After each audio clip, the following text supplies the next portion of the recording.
Hi there, this is Craig with CB Lawn Equipment. Thought I'd post my first video.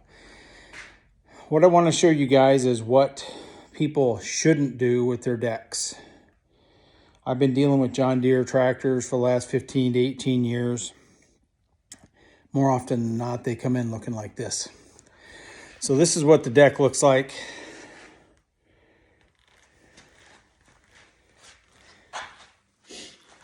You can see all the crap that is packed underneath the shrouds, and the belt is cut,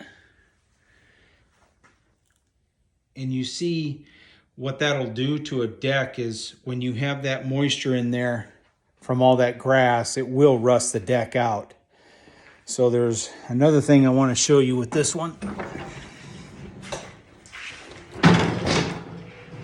So this is not how your blades should look either. They are completely rounded off, chipped and broke, and it doesn't look like that deck was ever cleaned underneath. So I encourage you to take the time to pull the decks, take the pulley covers off, clean out from underneath it. Try and avoid using water if the deck is still warm from mowing. Otherwise, it could shorten the life of the bearings of the spindles. But clean underneath, sharpen the blades, replace them. These are going to need to be replaced. I won't even mess with sharpening them.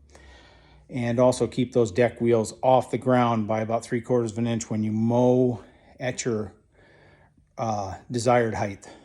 So, till next time, this is Craig with CB Lawn Equipment.